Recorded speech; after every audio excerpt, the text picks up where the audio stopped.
When my wife passed away, my son looked me straight in the eye and said, "You cannot bring mom back.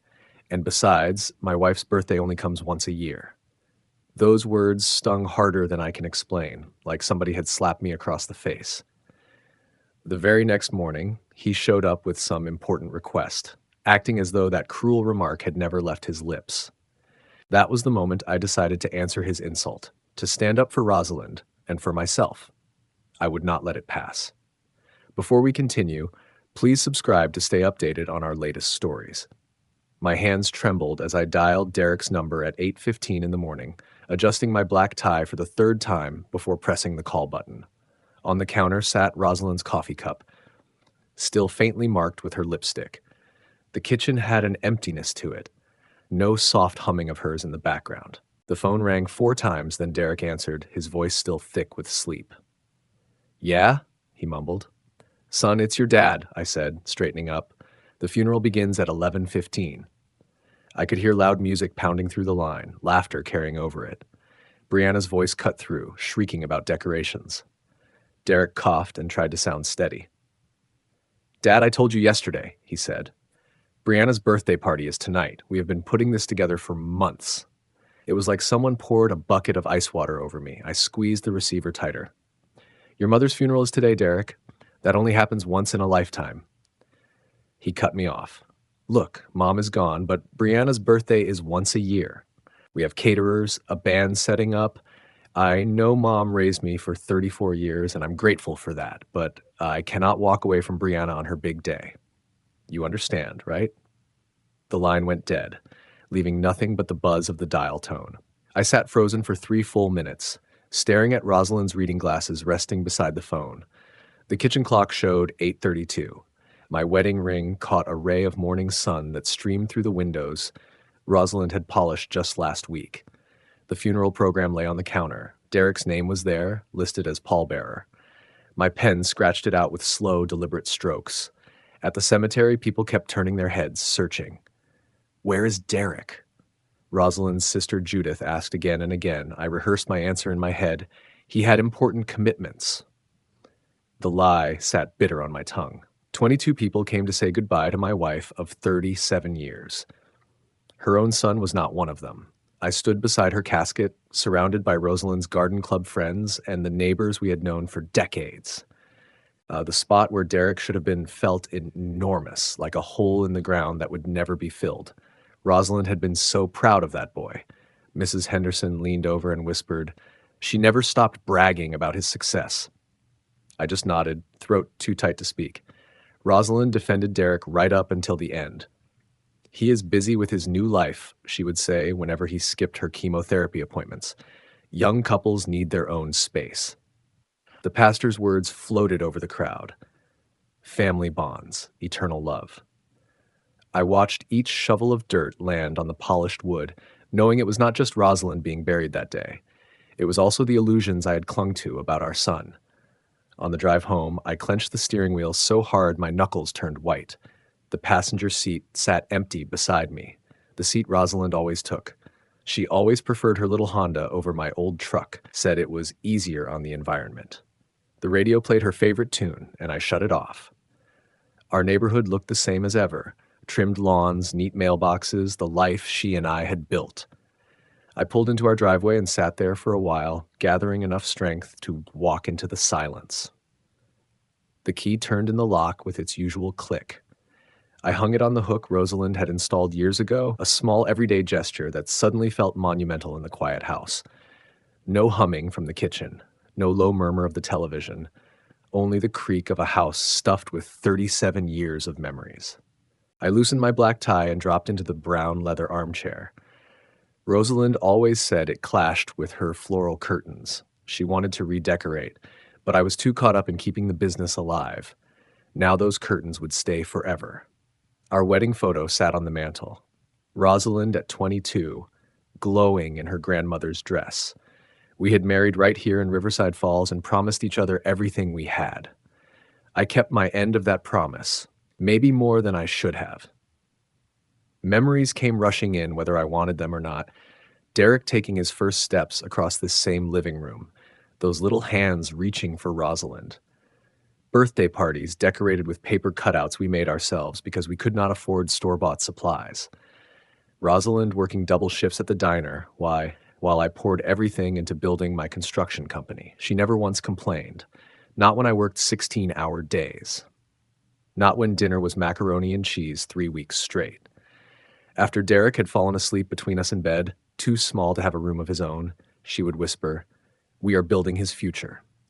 Upstairs, I found her Bible on the nightstand, bookmarks marking her favorite psalms. A folded note slipped out. In her careful hand, it read, "My dearest Harrison, please do not let Derek forget us. We gave him all we had. I pray that it was enough. All my love, R." My hands shook as I read her words. Later in the closet, I found the special box she had kept hidden. Inside were Derek's report cards saved from kindergarten through college, every shining grade preserved, every little milestone marked. On the margins, she had written her thoughts. So proud. Our brilliant boy. The graduation photos cut the deepest. Derek in his cap and gown, that degree paid for by Rosalind's overtime and my weekend jobs. Total cost, $192,000. His smile never showed the sacrifices behind it. I grabbed a calculator. The house down payment I covered, $325,000. His wedding to Brianna, $69,000. His first car, $32,000. Graduate school he never finished, $48,000. Then came the loans for trips, shopping, and Brianna's failed ventures. Meanwhile, Rosalind's coffee cup still sat in the dishwasher, her romance novel open on the nightstand, get well cards lined across the counter. Friends cared more in her final months than our son ever did. The total climbed to $694,000 over 14 years, nearly $1 million of our lives poured into him. I thought of my own father. He gave me only $20 and told me to make my own way. Maybe he was right. Darkness settled, a car idled in the driveway, then left. At 5:45 a.m., I sat at my desk, folders lined up. Derek, education, Derek, house, Derek, wedding. My coffee went cold as I opened the calculator again. Bank records told the story. 14 years of transfer to Derek and emergency loan. College alone was 4 years at $48,000 each. Then $44,000 for an MBA he dropped before running off to Europe. Another $32,000. The house at 25 nearly ruined us. Derek and Brianna stood in my living room, short on a down payment. I covered the $325,000 and co-signed the loan. He hugged me, saying, "Family helps family." What business? He had worked for me since graduation, drawing a salary he never earned. Rosalind's notebook recorded every sacrifice. Anniversary dinner canceled for $5,000 car repairs, groceries downgraded, doctor visits postponed. Her last note read, "We gave Derek everything. I hope he remembers us kindly." The calculator glowed, $694,000. My father sent me into the world with $25 and a handshake. I built everything from nothing. Derek treated it like his birthright. Last Christmas, he called my company a family business, as if he'd built it beside me. Brianna nodded, already planning profits from my 40 years of labor. My grief shifted to resolve. Rosalind had warned me, maybe we're doing too much for him. Her photo sat on the desk as I whispered, "You were right." The phone rang. Derek's name appeared. After 4 rings, I picked up. "Hey, Dad. Hope you're doing okay after yesterday." No mention of the funeral. No question about how I was coping. "I'm managing," I said, steady. Good, good.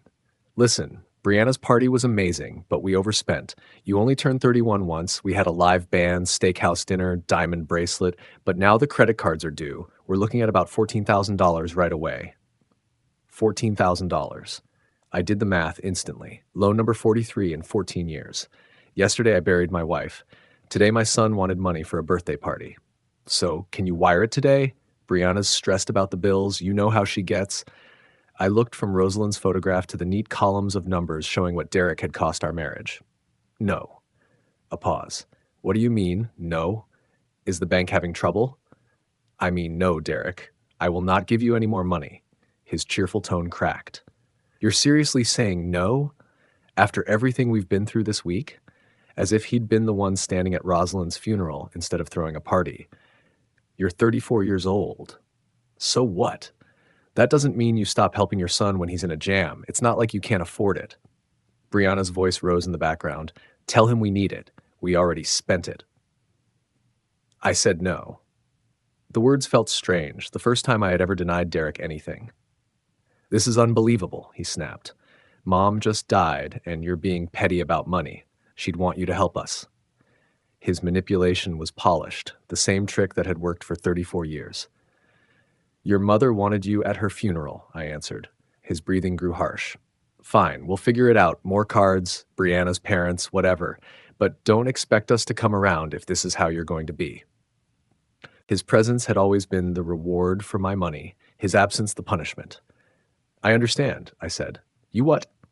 "I understand. Take care, Derek." I hung up. For the first time in decades, the phone sat silent on my desk, no longer a tool of manipulation. I opened my laptop and pulled up Derek's employee file. Tomorrow we would talk again, but this time in the office where I was the boss, not the father. At 7:15 a.m., I walked into Blackwood Construction's lobby, 2 hours before Derek's usual arrival. His photo hung on the management wall, the suit I'd bought him, smiling with confidence I now recognized as entitlement. In my office, his personnel file spread out like evidence in court. 7 years of missed deadlines, contractor complaints, inflated expenses, projects delayed by long lunches, and clients lost.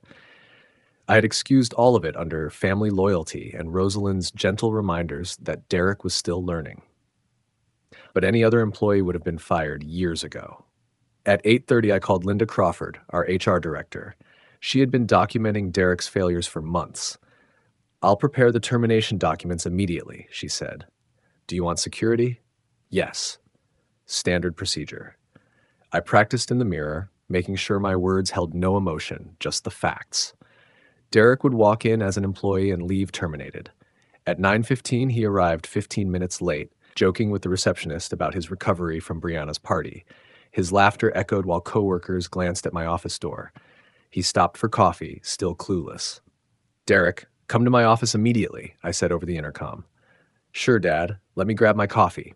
"Now, Derek." The silence that followed told me he heard the difference. His footsteps came slower, heavier. When he opened my door and saw Linda with the paperwork, his smile faltered. "What's with the setup?" he asked, trying for casual but sounding unsure. I stayed seated, hands folded. "Derek, your employment with Blackwood Construction is terminated, effective immediately." His laugh was forced. "Very funny, Dad. What's this really about?" I slid the termination papers across the desk. "Please review these documents and sign where indicated," I told him. The papers seemed to burn in his hands as he lifted them. His eyes darted over the legal wording, his face draining of color. "You can't be serious. This is our family business." "This decision is based on your performance and conduct," I replied, steady and professional. "Your position has been eliminated due to restructuring." "This is about yesterday's phone call, isn't it?" His voice cracked. "Look, I'm sorry about the money thing. We can work it out." "Security will escort you so you can collect your personal items," I said. Derek's disbelief turned to desperation. "Mom wouldn't want this. You know she wouldn't." He leaned forward, trying to pull guilt from me the way he always had. I pressed the security button. "This is a business decision, not a personal one." Paul Rodriguez appeared in the doorway, calm but firm. Derek's face went crimson as he realized this was real, not some bluff. In the hall, coworkers gathered, staring at the son of their former boss being escorted like any other terminated employee. "Dad, please." His voice broke as he grabbed his coffee mug and a photo of Brianna from his desk. "Think about what this means." I met his eyes for the first time. "I have." Through my window, I watched him load that pitiful collection of belongings into his car. His shoulders shook, with rage or grief, I could not tell. When he turned to glance at the building one last time, I looked away. Linda came back with the completed paperwork. "All access codes are changed. His computer access is terminated." I walked to the management wall myself, pulled down Derek's framed photo, and set it face down in a drawer. The empty space looked cleaner. A knock at the door. My secretary's voice. "Mr. Blackwood, someone is here to see you without an appointment." The sharp click of designer heels echoed through the lobby. Brianna stormed in, hair windswept but still carefully styled. Derek trailed behind her, head down, a hollow version of the man who had walked in that morning. "How dare you humiliate Derek like this?" she shouted, fingers stabbing the air toward me. I stayed seated, calm, unmoved by her theatrics. Derek stepped between us, his embarrassment written across his face. Brianna, let me handle this. She ignored him. We have bills to pay, Harrison. A lifestyle to keep up. This business belongs to Derek, too. This is a workplace, I said evenly. You need to leave. Her face flushed deeper. We deserve severance pay, at least 6 months. Derek's given 7 years to this company. You owe us. Derek's voice wavered. Dad, can we talk privately? No, Brianna cut him off. He needs to hear this. I know about wrongful termination laws. Derek was an at-will employee, I replied. No severance is required by law or contract. Brianna's attacks grew sharp, her words chosen like knives. Rosalind would be ashamed of you. You're having a breakdown, aren't you? Just a bitter old man taking it out on us. Derek's face went pale. Brianna, please, don't. I clenched my jaw, but stayed composed. This was exactly what I had expected. Manipulation dressed up as outrage. Derek tried again, reaching for something that would move me. Dad, I know I messed up with the funeral. I'm sorry, but firing me won't bring Mom back. Think about what this means for our family, for your future grandchildren. The words hung like smoke. I looked at him, this man who shared my blood but not my values. What family? Brianna's voice rose, more venom now. We'll sue for our share of Rosalind's estate. Derek is entitled to half of everything. We know about the life insurance. Rosalind left everything to me, I said simply. Her bluster cracked for a second. That's impossible. We're consulting a lawyer. I pressed the security button again. Paul appeared with 2 more guards. The commotion had drawn even more employees to the hall. I'm not leaving, Brianna screamed as they moved toward her. This is theft. This is abuse. Her resistance was loud but useless. The entire office heard her accusations as she was escorted out through the lobby. Derek's humiliation only deepened, watching his wife dragged away from the company that had carried them for years. When the noise faded, Derek stood alone in my office. His voice dropped to a whisper, clinging to the last card he had to play. I'm all the family you have left. His words were meant to crush me, but instead, they cleared the fog. I looked at the man across from me, a stranger who had worn my son's face for over 30 years, and I told him the truth he needed to hear. No, you're just someone who used to be my son. Derek's face collapsed. For a flicker of a moment, I saw the little boy who used to come running into my arms after school, grinning with scraped knees and messy hair. Then it was gone, and only the entitled man remained. He turned and left without another word. I stepped out of my office to face my employees, who had gathered with worried looks. I kept my voice calm, professional. I explained this was a personal matter and would not affect operations. Most nodded. After all, they had seen Derek's behavior for years. I gave security one final instruction. Please make sure Mrs. Blackwood is never allowed inside this building again. When I was alone, my hands trembled slightly. The hardest part was over. I looked at Rosalind's photo on my desk. I hope you understand, I whispered. Then I opened my computer and searched for estate planning attorneys. It was time to move to the next phase. I scheduled an appointment with Adrian Blackwell for that afternoon. Derek's birthday was marked on my calendar for next month. I deleted it permanently. At 2:15 p.m., I walked into the polished reception area of Blackwell & Associates, carrying my leather briefcase stuffed with Rosalind's will, insurance papers, and the financial records that outlined everything I had decided. Their office sat high above Riverside Falls, the tallest building in the city. Sunlight poured through Adrian Blackwell's corner windows, falling across mahogany shelves lined with law books and stacks of active case files. Adrian rose from behind his desk as I walked in. Concern showed in his eyes. We had known each other for 18 years. He had drawn up Rosalind's will, handled my business incorporation, and managed countless matters where I needed absolute discretion. How are you holding up, Harrison? His voice carried real sympathy. I waved off his offer of coffee and sat down in the leather chair across from him. I need to make some changes to my estate planning. Adrian straightened, his expression shifting to business. Of course. Updating beneficiaries after Rosalind's passing is standard. No, I said firmly, pulling the documents from my case. I'm removing Derek entirely. The words hit him like a physical blow. His professional mask slipped for a moment. Harrison, I need to understand what's driving this. I told him calmly. I told him how Derek had missed his own mother's funeral, how he had said Brianna's birthday was more important, how he had asked me for $14,000 the very next day. Adrian's face darkened as the story went on. As Rosalind's friend and our attorney, you know how serious this is, I said. I want a new will. The primary beneficiary will be the Rosalind Blackwood Education Trust. Adrian leaned forward, eyes sharp now. Harrison, I'm obligated to make sure you're thinking clearly about this. I've never been more certain, I replied. Then I laid out my vision. Scholarships for underprivileged children, funding for cancer research, causes Rosalind had always championed. Derek is to be excluded completely, along with any of his future descendants. As I spoke, Adrian's concern shifted into admiration. He began outlining the legal strategy, placing my company assets into an irrevocable trust, ensuring everything was protected from lawsuits. I would keep control while alive, and the foundation would take over when I was gone. We'll need to update all insurance beneficiaries as well, Adrian noted, writing carefully. This is very thorough. I explained that the family home would be sold, with proceeds going to the foundation. Rosalind's jewelry would be auctioned for charity. Only her wedding ring would be kept, to be buried with me. What about Derek's childhood belongings? Adrian asked softly. Donated, I answered. I'm removing Derek from my life completely. Adrian did his duty as both lawyer and friend. He asked questions about my mental state, my clarity, my detailed answers, my planning, my steady tone. All of it showed him I was of sound mind. His doubts faded. He shifted from concerned to respectful. We held a formal signing with 2 witnesses from his firm. My hand was steady as I signed. With each stroke of the pen, Derek was legally cut out. I want Derek to receive formal notice of this change, I told Adrian. He moved quickly through the rest.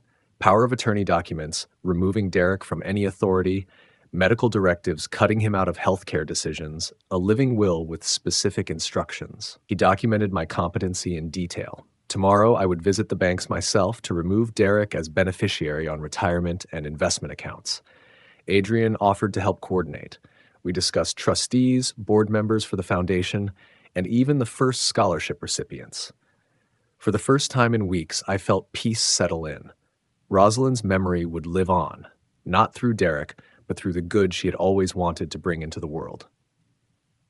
Rosalind's memory would live on through education, something she had cherished her whole life. Rosalind would be proud of this foundation, Adrian said as we finished. She always believed in education and in helping others. For the first time in days, I felt something close to satisfaction, real, genuine peace instead of the cold determination that had carried me this far. Adrian understood. This wasn't revenge, it was justice. In that office, I shifted from a grieving husband and father into a man with purpose, ready to build something lasting. We shook hands outside the law firm. On my phone were 3 missed calls from Derek, the first hint that he was starting to realize what had happened. I didn't bother listening to the voicemails. I deleted them all and walked toward my car. The next step was waiting. The Riverside Falls Country Club's lobby welcomed me with its usual elegance. Mahogany-paneled walls, crystal chandeliers casting warm light, oil portraits of long-gone founders staring down from their frames. Old money and established tradition were in the very air. I had walked these halls for 14 years as the club's treasurer, and that afternoon was no different. 11 board members gathered around the polished conference table, first chatting through routine business while the smell of leather chairs and fresh coffee filled the room. Their quiet conversations carried the same undertones of sympathy I had been hearing all week. Thomas Bennett, our board president, came over to me with a handshake full of warmth. Harrison, the memorial service was beautiful. Rosalind would have been pleased. Thank you for the flowers, I said, meaning it. Judith Walsh, Rosalind's sister and a longtime member of the club, soon joined us. She hesitated, then asked the question I knew was coming. I kept looking for Derek during the service. Where was he? The pause stretched. I could have lied, softened it, made excuses, but truth would honor Rosalind better. Derek chose not to attend his mother's funeral. The words rippled across the room like a stone dropped into still water. Faces around the table grew tight. Judith's went pale. What do you mean, chose not to? I gave them Derek's exact words, the way he had said them to me, that Brianna's birthday party mattered more. The disgust on their faces said enough. These were people who valued loyalty, duty, and respect, values Derek had long since abandoned. Thomas's wife, Caroline, who had been listening from the hall, disappeared quickly with her phone in hand. Within the hour, the story had made its way into the Ladies' Bridge Club, and by nightfall, it was running through Riverside Falls' social circles like fire through dry grass. I came home that evening not realizing the storm I had set loose. The first wave didn't hit me. It hit Brianna. The very next morning at her upscale yoga studio, the instructor stopped her mid-session and told her to leave. "We prefer members with family values," came the cold explanation. Derek wasn't spared either. His lunch invitation at the country club was canceled with a polite but firm phone call. Their regular table at Willowbrook Bistro suddenly became permanently unavailable. Brianna's confusion turned to anger as these moments began piling up. Saturday brought Derek's most humiliating blow. His golf foursome offered thin excuses, packed up early, and left him standing on the green.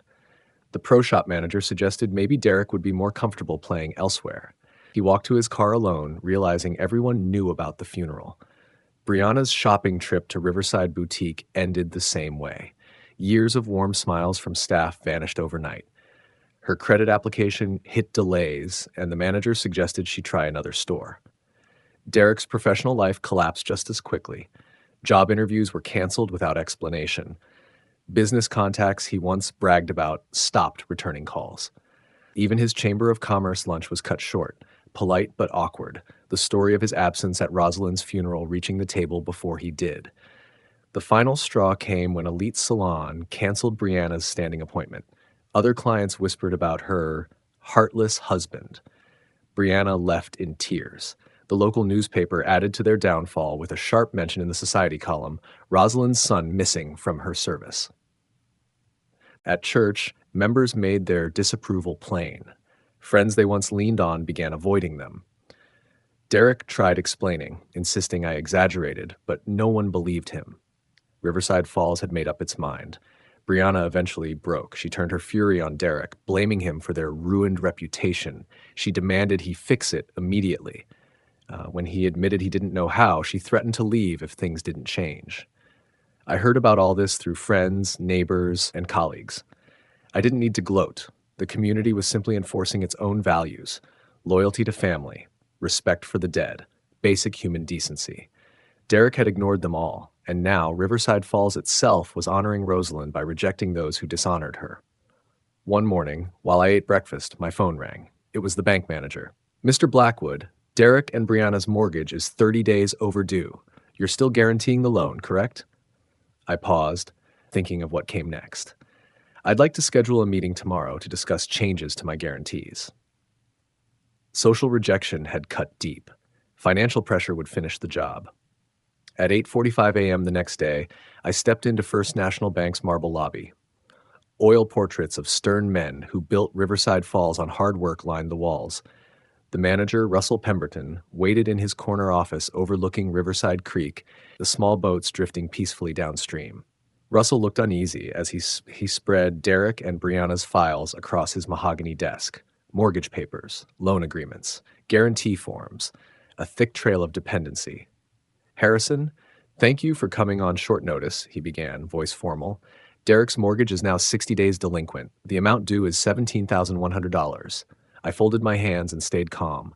"I understand you're expecting me to cover the guarantee." "Well, yes, as you've done for the past 3 months," Russell said, clearly assuming I would sign. "I'm withdrawing my guarantee, effective immediately." His face drained of color. "I don't understand. You've guaranteed this loan for 8 years. I slid across documents Adrian Blackwell had prepared. "You'll find everything in order. 30 days notice as required by law." Russell called the bank's attorney in a panic while I sat quietly, watching traffic roll across the bridge Rosalind and I had walked together so many times. The lawyer's voice over the phone confirmed what Russell feared. My withdrawal was perfectly legal. "This means we'll have to begin foreclosure," Russell said weakly. "I understand. Please proceed quickly." Meanwhile, Derek suffered through his 9th interview in 2 weeks. The interviewer's frosty smile told him everything before he sat down. His explanations about new opportunities fell flat. The story of the funeral had arrived first. Thank you for your time, Mr. Blackwood. We'll be in touch. The polite dismissal ended his hope. He slumped out to his old Toyota, the BMW already repossessed. That afternoon, Brianna hit her own breaking point at Nordstrom. She went to buy mascara, only to hear the cashier say her platinum card was declined. Shocked, she snapped, "There must be some mistake." Her angry call to the credit company gave her the truth. "Your cosigner has withdrawn his guarantee." The account was suspended until the entire balance was paid. Brianna's public humiliation deepened as other shoppers watched her argue with customer service. That was the moment reality cut through, clear and sharp. I had dismantled every financial safety net they had relied on. When Derek and Brianna returned home, they found the power cut off. The utility company's notice hung on the door, unpaid bills totaling $1,100. Derek's attempt to negotiate ended the moment the clerk noticed his termination record. Their first night by candlelight became a lesson they couldn't ignore. Brianna paced the darkened living room, her designer heels snapping against the hardwood, screaming at Derek that he had ruined their lives. His weak excuses, blaming me for being vindictive, fell flat. "Fix this or I'm gone," she shouted, her voice like glass breaking. Derek scrambled to apply for new credit lines, but every application was denied instantly. Without income, his debt-to-income ratio crushed him. Brianna's maxed-out cards gave no relief. For the first time, they spoke about bankruptcy with genuine fear. The garage sale of their luxury trinkets was pitiful.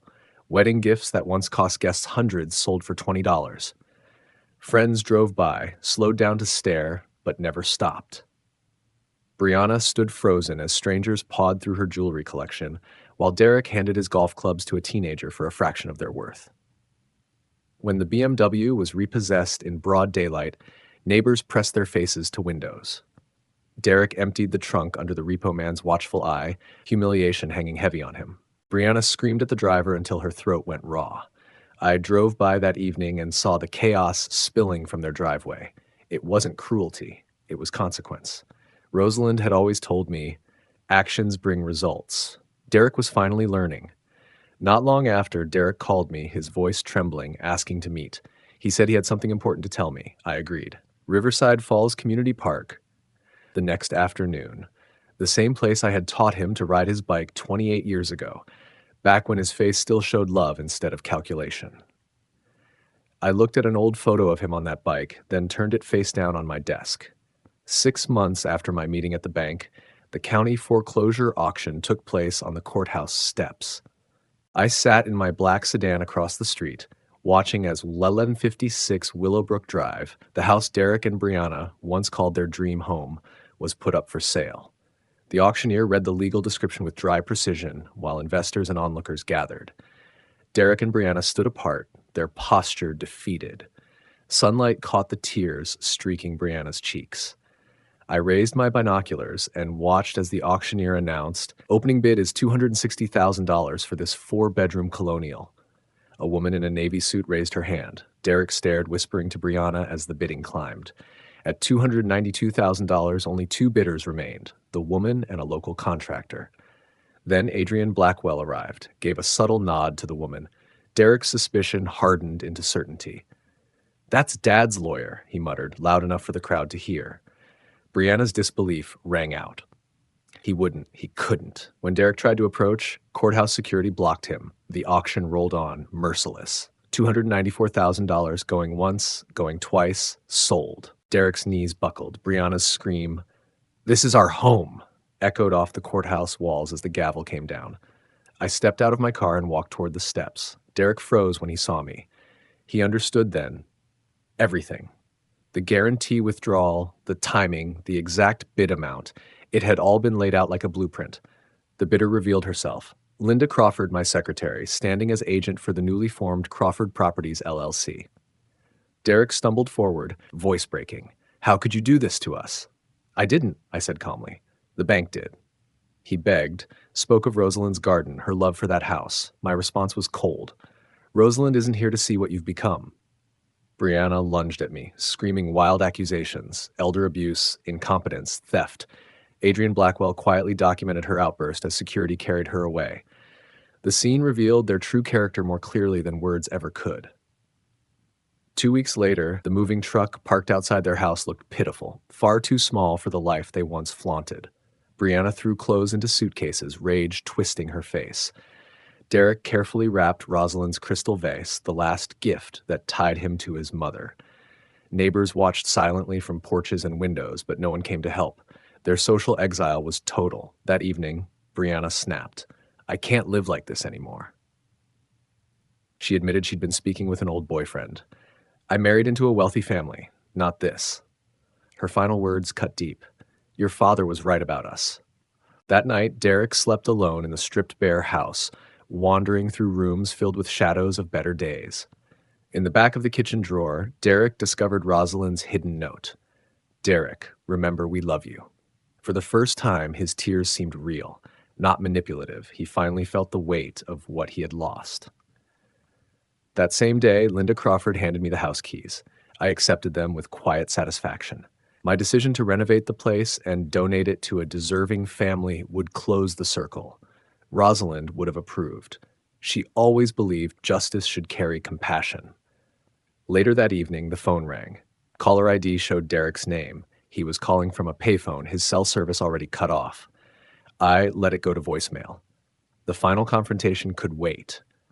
3 months after losing the house, Derek stood at my front door at 7:15 p.m. on a cold November evening. He lingered there for a full minute, finger hovering over the bell, while I watched from the living room window, debating whether to open. When I finally did, I didn't invite him in. The sight of him startled me. His face was unshaven, his shirt wrinkled, his jeans worn thin. He looked 5 years older than when I'd last seen him. He was thinner, beaten down, stripped of the arrogance he once wore so easily.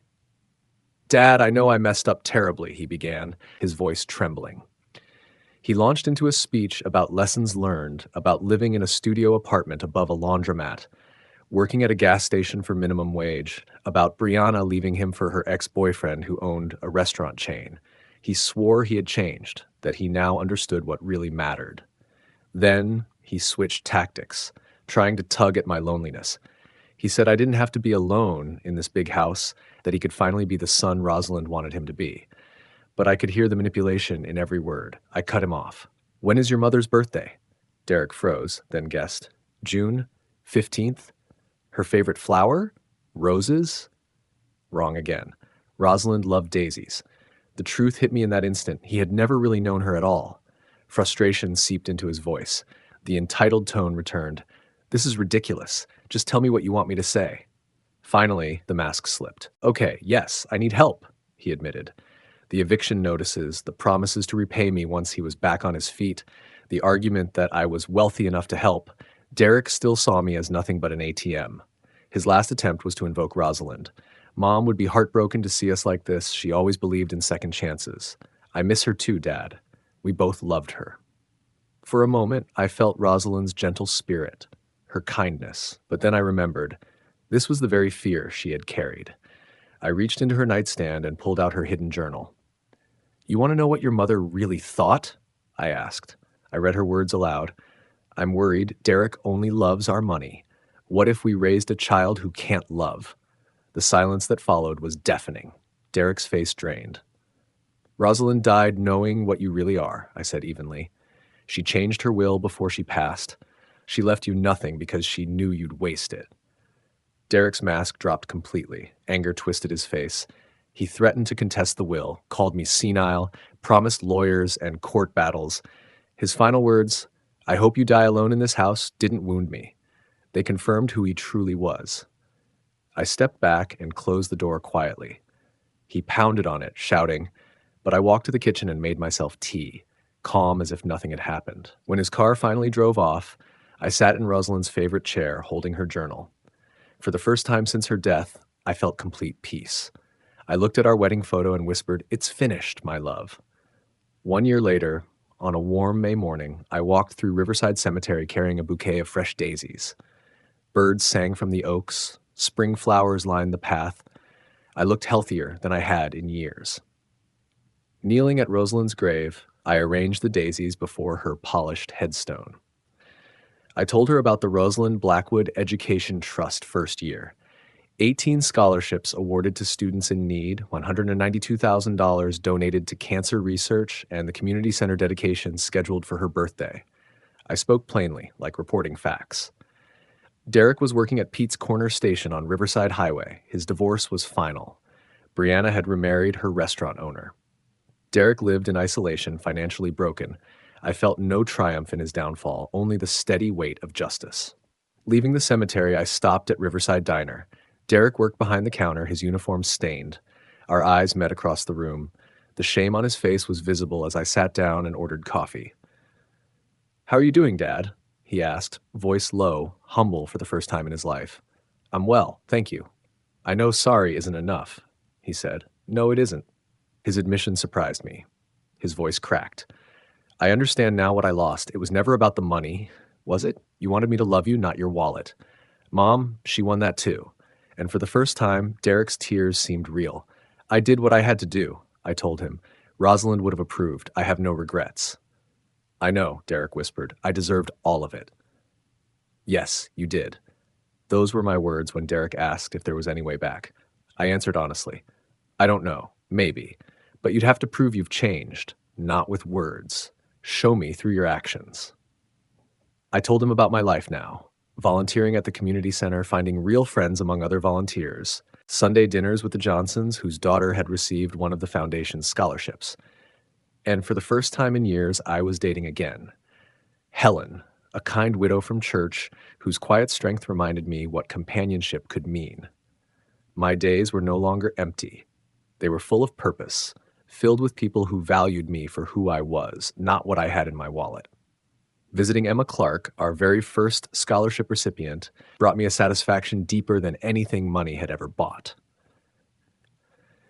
She wrote a letter to Rosalind's memory, thanking her for the chance to attend nursing school. That letter still sits framed on the Foundation's website, a permanent tribute. Rosalind's memory lived on through education. One afternoon, I drove past Derek's old house. The Ramirez family had made it their own, transforming it into a place full of love and gratitude. Mr. Ramirez waved from the garden Rosalind once tended, children running across the lawn where Derek had played as a boy. That house finally reflected everything Rosalind had valued: family, joy, gratitude. That evening, I cooked dinner in the kitchen Rosalind and I once shared. I set one plate, not with sadness, but with peace. My phone rang, Helen calling to talk about our weekend plans. I smiled, and for the first time since Rosalind's death, it wasn't forced.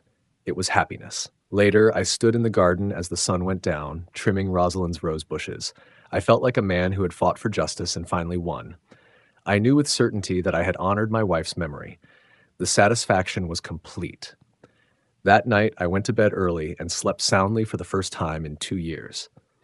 I dreamed of Rosalind, smiling, her voice soft and certain. "You did the right thing, Harrison. I'm proud of you." Justice had been served. Love had demanded hard choices, but they were the right ones. Rest in peace, my love. To hear the next story, click the box on the left. And as always, thank you for watching.